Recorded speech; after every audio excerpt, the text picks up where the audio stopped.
जय हिंद मेरे प्यारे बच्चों। आज हम अग्निवीर 2025 का प्रैक्टिस सेट चौथा लेकर आए हैं, जो हम बहुत ही धमाकेदार, बहुत ही दमदार क्वेश्चन यहाँ पर आपको एक एक करके यहाँ पर आपके सामने लेकर आ रहे हैं। तो जो बच्चा तैयारी कर रहा है अग्निवीर 2025 को जो टारगेट कर रहा है, आपकी तैयारी किस प्रकार से हुई है उन्हें अगर चेक करना है तो जल्दी से स्पीड से यहाँ पर जो आपको क्वेश्चन दिखाई दे रहे हैं उनके आंसर यहाँ पर देते रहेंगे। ठीक है, तो ये रहा आज का पहला क्वेश्चन मेरे योद्धाओं। और जो बच्चा पहली बार इस वीडियो को अगर देख रहा है तो सेशन को सब्सक्राइब कर लेना है, लाइक कर देना है, शेयर कर देना है। ठीक है मेरे योद्धाओं, तो शुरू करते हैं। आज का पहला क्वेश्चन ये रहा, 12 और 30 का तीसरा अनुपातिक और 9 और 25 के मध्य अनुपातिक का अनुपात कितना होगा। आपको बताना है तीसरा अनुपात निकालने के लिए, मेरे योद्धाओं तीसरा अनुपात निकालने के लिए C से डिनोट करते हैं और दूसरा अनुपात हम डिनोट करते हैं B से। तो C के लिए जो होगा ना वह हो जाएगा आपका B² A। ये फार्मूला होता है तीसरा अनुपात निकालने का। और यहाँ पर हो जाएगा मेरे योद्धाओं रूट में क्या ऐसी ऐसा। अगर मैं यहाँ पर आपको बोलूं कि B² यहाँ पर ये A हो जाएगा, ये A है, ये B है, सेम यहाँ पर ये आपका A है और ये आपका C है। हम मध्य अनुपाती को डिनोट करते हैं B से और तृतीय अनुपाती को डिनोट करते हैं या तीसरा अनुपात डिनोट करते हैं C से। ये आपको समझ में आ रहा होगा। तो हमें मान रखना है मेरे योद्धाओं, B का मान मेरे पास क्या है, मैं यहाँ रख के देखता हूँ। B का मान मेरे पास क्या है 30 है, तो यहाँ पर मैं 30 कितनी बार लिखूंगा 2 बार और बटे में कितना लिख दूंगा मेरे योद्धाओं 12। सेम यहाँ पर अगर हम B की बात करें तो B हमारे रूट में ऐसी करेंगे, तो यहाँ पर 9 गुना 25, ये कटेगा 6 से, ये कट रहा है 6 से, ये कितनी बार कट रहा है मेरे योद्धाओं 5 बार और 6 से कटेगा ये 2 बार, 2 से कटा ये कितनी बार 15, 15 5 75 हो जाएगा। और यहाँ पर ये हो जाएगा कितना 225 और 225 किसका वर्गमूल होता है 15 का होता है। 15 से कटेगा 75 कितनी बार 5 बार। तो इस क्वेश्चन का जो आंसर होगा मेरे योद्धाओं 5:1 होगा।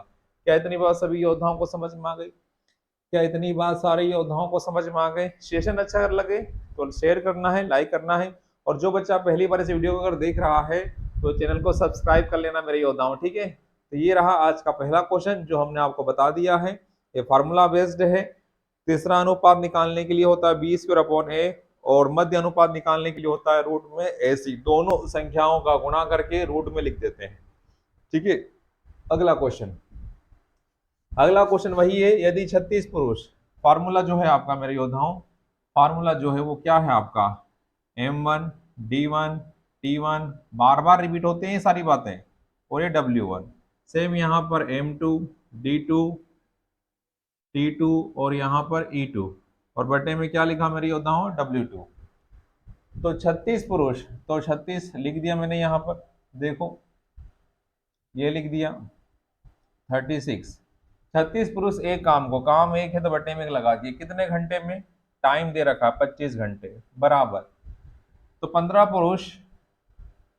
पुरुष यह काम, मतलब काम एक है, कितने घंटे में करेंगे, मतलब आपको बताना है T2 टाइम कितने घंटे। ठीक है, तो यहाँ पर मुझे बताओ क्या कट रहा है, ये 5 से कटा ये 3 बार और ये 5 से कटा 5 बार, 3 से कटेगा मेरे योद्धाओं ये कटा कितनी बार 12 बार। तो 12 पंजे कितना हो जाएगा 60। तो इस क्वेश्चन का जो आंसर होगा मेरे योद्धाओं वह कितने घंटे होगा 60 घंटे। उम्मीद करता हूँ ये आपको समझ में आया होगा,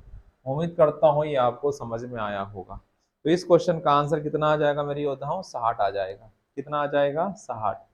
वेरी गुड जी, वेरी गुड, सारे योद्धाओं को समझ में आ रही है बातें। ठीक है, अगला क्वेश्चन देखेंगे, बड़े ही शानदार। पहले 7 प्राकृतिक संख्याओं के वर्गों का, ये भी लैंग्वेज में बोला, आपसे ऐसा ही बोल सकता है 1 का वर्ग, 2 का वर्ग, 3 का वर्ग, 4 का वर्ग, 5 का वर्ग, 6 का वर्ग और 7 के वर्ग, क्या बताओ औसत। तो औसत बताने के लिए या तो इनका वर्ग लिख लीजिए, फिर सबको जोड़ो और 7 से भाग लगा दो तो आ जाएगा, या फिर फार्मूला होता है एवरेज निकालने का, वर्गों का योग निकालने के लिए, जो फार्मूला होता है वो n+1 और 2n+1 और अपॉन में कितना होता है 6। ये वर्गों का योग निकालने के लिए फार्मूला होता है। n क्या है नंबर, पदों की संख्या, कितने पद है यहाँ पर 7 है, तो जहां पर n है वहां पर क्या रखेंगे आप 7, 7 में एक जोड़ेंगे तो 8, फिर यहाँ 7 दूनी 14 और एक 15, और बटे में कितना मेरी योद्धा हूँ 6, बटे में कितना 6। तो ये कट रहा है, ये कट रहा है 3 से, ये 3 से कटेगा 2 बार और ये 3 से कटेगा 5 बार, 2 से कटा 8, कितनी बार 4 बार। तो कितना हो जाएगा मेरी योद्धाओं 20 हो जाएगा। कितना हो जाएगा मेरी योद्धाओं 20 हो जाएगा, 20 हो जाए। क्या इतनी बात सभी योद्धाओं को समझ में आ गई?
तो पहले 7 प्राकृतिक संख्याओं के वर्गों का औसत क्या है, तो ये आपसे पूछा था। एवरेज निकालना था n+1 2n+1 अपॉन 2n+1 में 6, n का मान रखा है यहाँ पर 7, 7 में एक जोड़ा 8, 7 दूनी 14 और एक कितना 15, 15 बटे कितना है 6। तो सोल्व करने पर आपका जो आंसर आएगा वो 20 होगा, यही आपका आंसर है। अगला क्वेश्चन देखो, अगला क्वेश्चन फार्मूला बेस्ड है मेरे योद्धाओं। देखो यहाँ पर आपको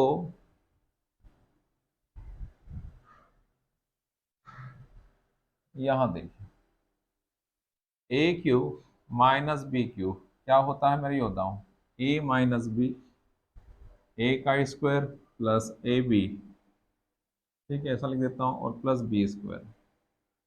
ये सूत्र होता है A cube minus B cube बराबर A minus B A square plus A B plus B square.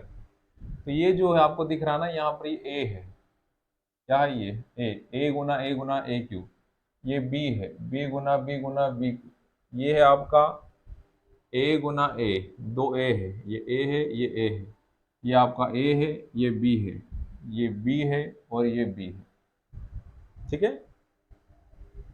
तो होगा क्या, अगर आप देखोगे ध्यान से तो बटे में अगर ये देखो, ये लिखा हुआ क्या है, तो ए दो बार है मतलब ए स्क्वायर, और ये है आपका ए बी, और ये है आपका बी स्क्वायर। तो ये पूरा क्या हो जाता है, कैंसिल हो जाता है। तो बचता क्या मेरी होता हूँ ए माइनस बी। तो ए का मान आपका क्या है 343 है, और बी का मान कितना मेरे योद्धाओं 113 है। तो सोल्व करने पर मेरे योद्धाओं आपका आंसर कितना आ जाएगा 0, 4 में से एक हटाओगे तो कितना बचेगा 3, और यहाँ पर 2। तो इस क्वेश्चन का आंसर हो जाएगा 230। तो उम्मीद करता हूँ ये आपको समझ में आया होगा। करना कुछ नहीं है, अगर यहाँ माइनस लगा हो तो इन दोनों को सोल्व कर दो तो ही आपका आंसर आ जाए, घटा दीजिएगा, इन दोनों को सोल्व कर दो। 343 में से अगर 113 घटाना है तो 230 आ जाएगा, यही आपका आंसर। अगर यहाँ माइनस है तो माइनस कर देना, अगर यहाँ प्लस हो तो दोनों को प्लस कर देना, आपका जल्दी से आंसर आ जाएगा। और ये इस प्रकार से ये बटे वाला कट जाता है। अगर यहाँ माइनस है तो यहाँ प्लस होगा, पक्की बात, ठीक है। ए बी में यहाँ प्लस होगा, यहाँ माइनस है तो प्लस होगा, और यहाँ अगर प्लस है तो यहाँ माइनस होगा, ठीक है। इस बात का ध्यान रखें। तो अभी इस क्वेश्चन का जो आंसर होगा वो कितना होगा मेरे योद्धाओं 210, सॉरी 230। तो ये भी आपको समझ में आ रहा है, ठीक है। आगे बढ़ते हैं अगले क्वेश्चन की तरफ। अगला क्वेश्चन क्या है मेरे योद्धाओं, वो देखो। अगला क्वेश्चन एज से है। 10 वर्षों में ए की आयु बी की 10 वर्षों में ए की आयु बी की 10 वर्ष पूर्व ए से दोगुनी होगी। अगर ए अभी बी से 9 वर्ष बड़ा है, जो ए है वो बी से 9 वर्ष बड़ा है, अगर मैं b को x मान लूं तो ये हो जाएगा x प्लस कितना 9 हो जाएगा। हो गया, x प्लस क्या हो जाएगा 9 हो जाएगा। फिर बोला था बड़ा है तो b की वर्तमान आयु बताना है, तो 10 वर्षों में a की आयु b की 10 वर्ष पूर्व आयु से दोगुनी होगी। 10 वर्षों में a की आयु, 10 वर्षों में, अभी a जो है वो b से 9 साल बड़ा है, 10 वर्षों में तो 10 प्लस करेंगे। 10 वर्षों में a की आयु, तो a में ही 10 जोड़ेंगे। b की 10 वर्ष पूर्व, b की जो आयु है अभी उससे 10 वर्ष पूर्व आयु से दोगुनी होगी। दोगुनी कौन होगी a की आयु, तो 2 का गुणा पता आपको कहाँ करना है, छोटे वाले की एज में, और यहाँ पर लगा देना है बराबर का साइन। क्या लगा देना मेरे योद्धाओं, बराबर का साइन लगा देना है।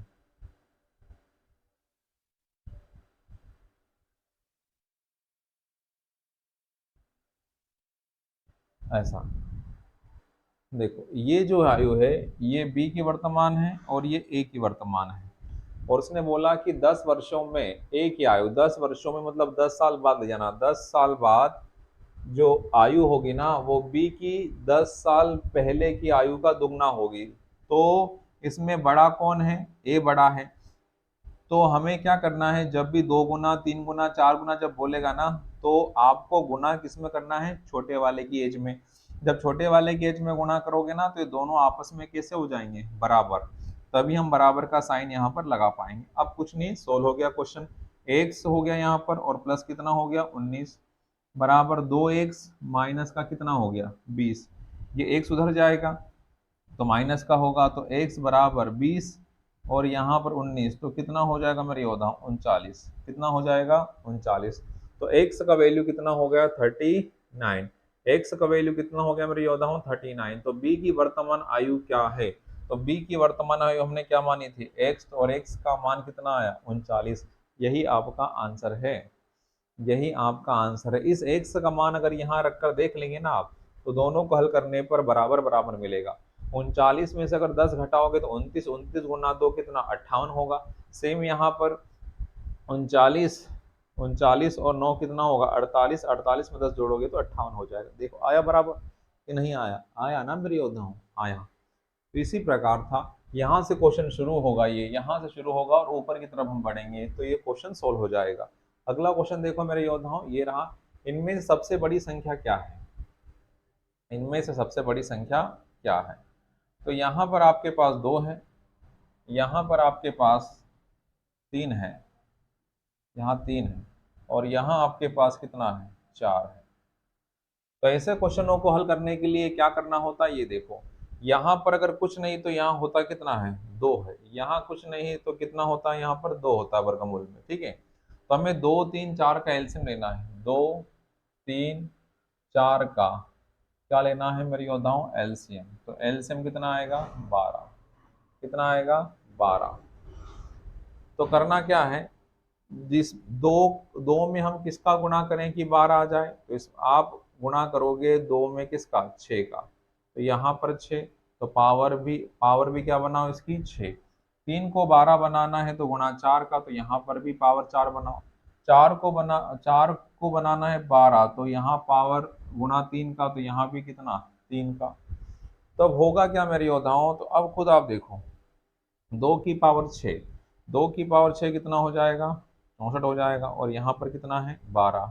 सेम यहाँ पर देखो, यहाँ पर 12 है और यहाँ पर 81 हो जाएगा, होगा। फिर यहाँ पर आपके पास 12 है और यहाँ हो जाएगा 64। अब देखो सब में 12 12 12 है या नहीं है बताओ।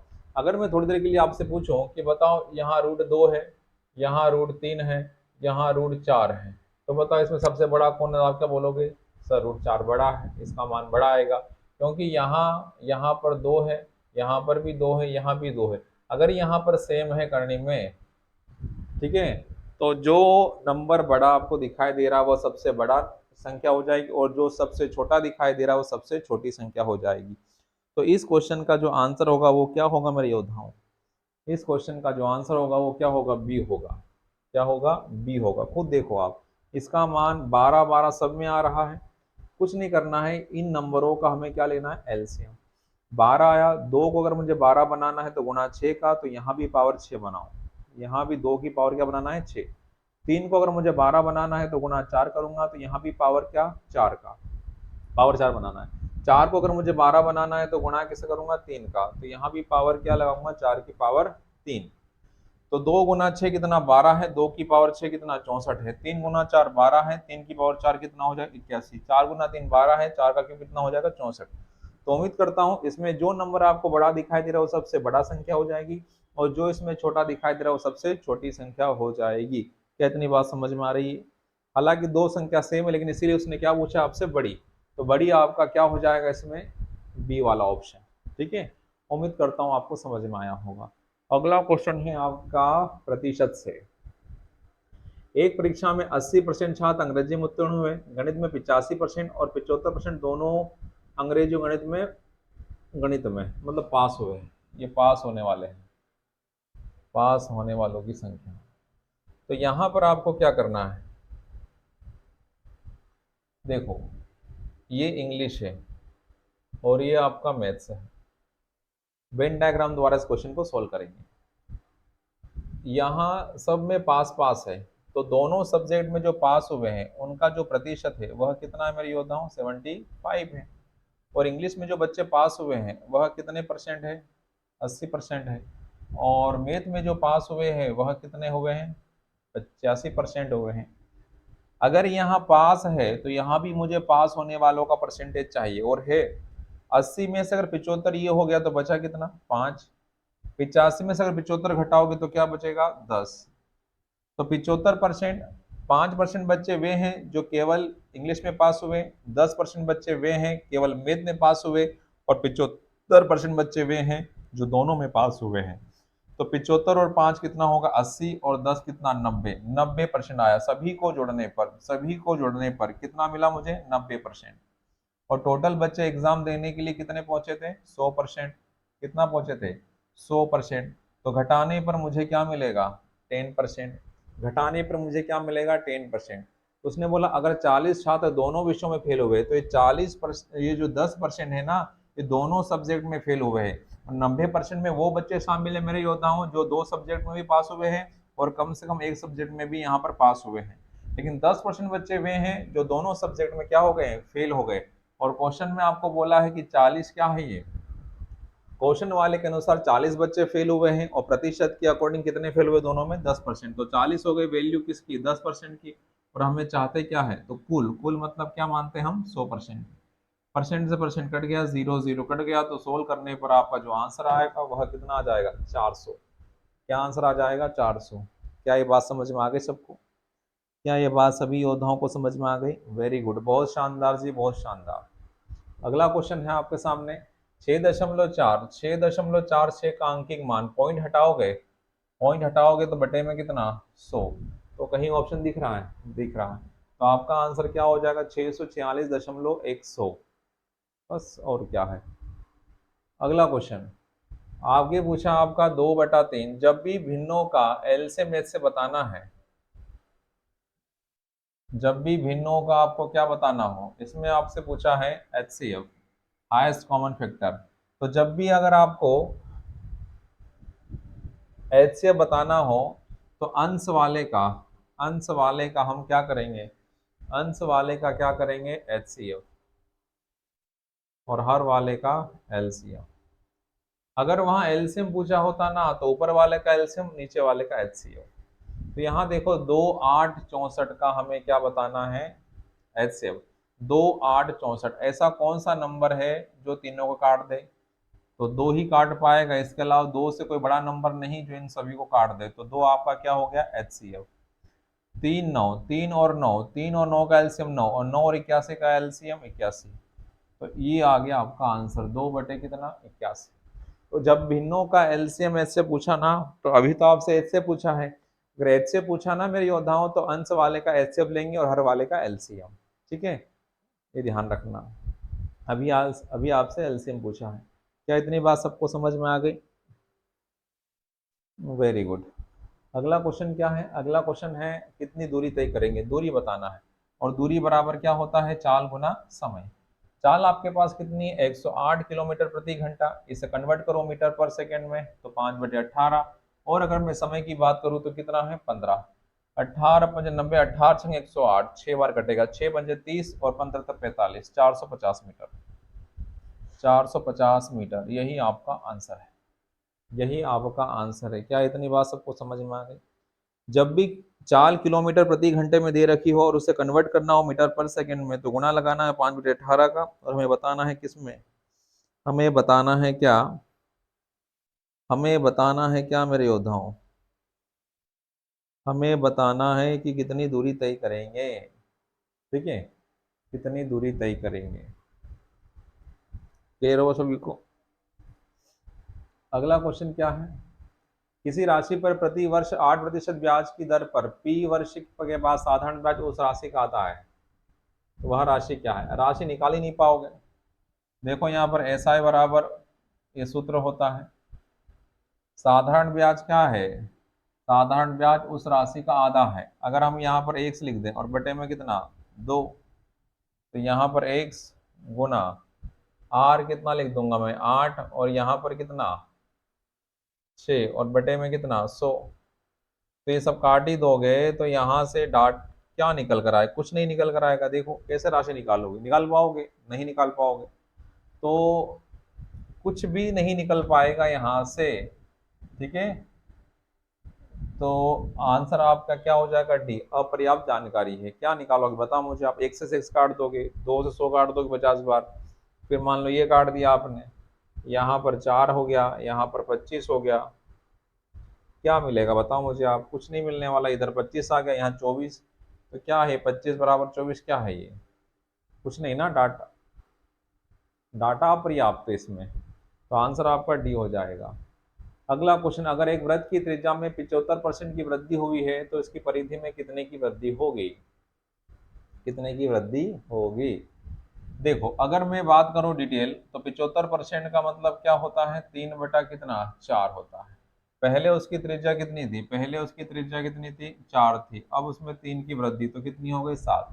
अगर हम परिधि की बात करें, परिधि की बात करें, सरकमफेरेंस की बात करें, पहले वाले की परिधि की बात करें, पहले वाली परिधि की बात करें सरकमफेरेंस की, तो 2πr होता है। तो यहाँ पर 2 गुना 22 बटा कितना हो जाएगा? 7। और r पहले कितना था? मान लो यहाँ पर 4 था।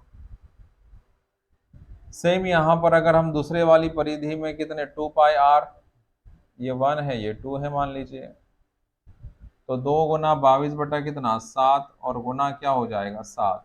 तो 7 से 7 कट जाएगा, तो ये कितना आ जाएगा आपका? 44। और यहाँ कुछ कटेगा है नहीं, तो 44 और यहाँ पर 4, 4 चौक 16 और 1 17, 17 बटा कितना? 7। तो देखो यहाँ पर कितने की वृद्धि हुई, कितने की वृद्धि हुई है। ऐसा अगर जब बनाओगे ना तो इसमें समय लग जाएगा। क्या लग जाएगा मेरे योद्धाओं? समय लग जाएगा। तो समय को कम करने के लिए, समय को कम करने के लिए आप क्या कर सकते हो? समय को कम करना है तो ये वाला मेथड आप बनाओगे तो इसमें टाइम ज्यादा लग जाएगा। तो क्या करना है आपको, जब भी आपको ये दिखाई दे ना कि एक वृत्त, अगर एक वृत्त की त्रिज्या में 75% की वृद्धि हुई हो तो इसकी परिधि में कितने की वृद्धि होगी। तो जब भी बात करें ना, त्रिज्या की बात करें, त्रिज्या की बात करें या परिधि की बात करें, परिधि की बात करें या फिर व्यास की बात करें, या तो सरकमफ्रेंस या रेडियस या डायमीटर, तीनों में से कोई भी शब्द अगर आपको दिखाई दे और इसमें से किसी में भी एक में अगर कोई वृद्धि हो रही है, तो सेम उतने उसमें भी उतने की ही वृद्धि होगी। सेम उसमें भी उतने की ही वृद्धि होगी। क्या ये बात समझ में आई? क्या ये इतनी बात सभी को समझ में आए? अगर एक वृत्त की परिधि में अगर 75% की त्रिज्या की जगह अगर परिधि होता, 75% की मान लो वृद्धि होती है, तो उसकी त्रिज्या में कितने की वृद्धि होती? 75 की होती, 75 की होती। तो तीनों में से कोई भी शब्द अगर आपको दिखाई दे, अगर किसी में भी अगर वृद्धि हुई है तो सेम उसमें भी क्या होगी? वृद्धि होगी। ठीक है, या फिर और भी हम तरीके लगा सकते हैं। क्या कर सकते हैं और देखते हैं। जैसे 75% है मेरे योद्धाओं, तो यहाँ पर 3 बटा कितना? 4 वृद्धि हो रही है 3 की। परिधि की बात करें, यहाँ पर क्या है, रेशो निकालते हैं पहले तो हम 2πr1 मान लेते हैं और यहाँ पर 2πr2 मान लेते हैं। 2π से 2π कैंसिल हो गया मेरे योद्धाओं। r पहले की त्रिज्या 4 है, अब उसमें 4 में 3 जुड़ेगा तो 7 हो गई। तो पहले उसका परिधि कितना था, 4 था, अब कितना हो गया 7। कितने की वृद्धि, 3 की वृद्धि, किसमें, 4 में। और प्रतिशत जानने के लिए क्या लगाते हैं, गुणा 100%। देख लीजिए ऐसे भी आंसर आ जाएगा, ये 75% आ गया। आई क्या बात समझ में, फार्मूला होता है परिधि निकालने का, आया समझ में। पहले की परिधि कितनी थी, 4, अब कितनी हो गई 7। कितने की वृद्धि हुई, 3 की, किसमें, 4 में। और प्रतिशत जानने के लिए गुणा 100, तो कितना आंसर आया, 75%। क्या ये बात समझ में आए सारे योद्धाओं को? अगर समझ में आ रही है तो मेरे योद्धाओं, अगर जो बच्चा पहली बार इस वीडियो को अगर देख रहा है तो सेशन को लाइक करना है, शेयर करना है। और जो बच्चा पहली बार इस वीडियो को अगर देख रहा है तो वो चैनल को सब्सक्राइब कर लेना मेरे योद्धाओं, ठीक है। अगला क्वेश्चन क्या है, अगला क्वेश्चन कुछ नहीं है, साइन थीटा कोस थीटा से है। साइन थीटा अपॉन में कोस थीटा इक्वल टू क्या है, 1। Sine theta upon cos theta क्या होता है, टेन थीटा होता है। और टेन थीटा में सारणी में मान किसका, सारणी मैंने आपको बताई थी, तो 1 जो है टेन में किसका मान होता है, 45 का होता है। तो थीटा का मान बताना है, तो थीटा का मान कितना आ जाएगा, 45, यही आपका आंसर है। थीटा का मान थीटा से कंपेयर करना है तो थीटा का वैल्यू कितना आ जाएगा, 45। साइन अपॉन कोस क्या होता है, टेन होता है, ठीक है। अगला क्वेश्चन, यहां पर आपका क्या बोला है, गोलार्ध है। गोलार्ध मतलब अर्धगोला, अर्धगोले का फार्मूला पूछा है कुल मिलाकर। अर्धगोला है, कौन सा गोला मेरे योद्धाओं, अर्धगोला है। गोलार्ध मतलब अर्धगोला, अर्धगोले घुमावदार, घुमावदार ये है, ये आपको दिख रहा ना, ये घुमावदार है। तो इसका हमें क्या बताना है, सतह का क्षेत्रफल। तो उसकी सतह का क्षेत्रफल निकालने के लिए उसका जो फार्मूला होता है, घुमावदार सतह का क्षेत्रफल निकालने के लिए आधा होता है, उसका होता है 4πr²। पूरे गोले का क्षेत्रफल होता है 4πr², उसका आधा हो जाता है, ये क्या हो जाएगा, 2πr²। ये फार्मूला पूछ लिया आपसे, सूत्र पूछ लिया है, सूत्र पूछा है मेरे योद्धाओं, ठीक है। तो उम्मीद करता हूं जितने भी क्वेश्चन आज हमने लगाए हैं वो आपको समझ में आया होगा। इसी प्रकार से हम आपके लिए वीडियो लेकर आते रहेंगे। तो आज के लिए सभी को जय हिंद, जय भारत।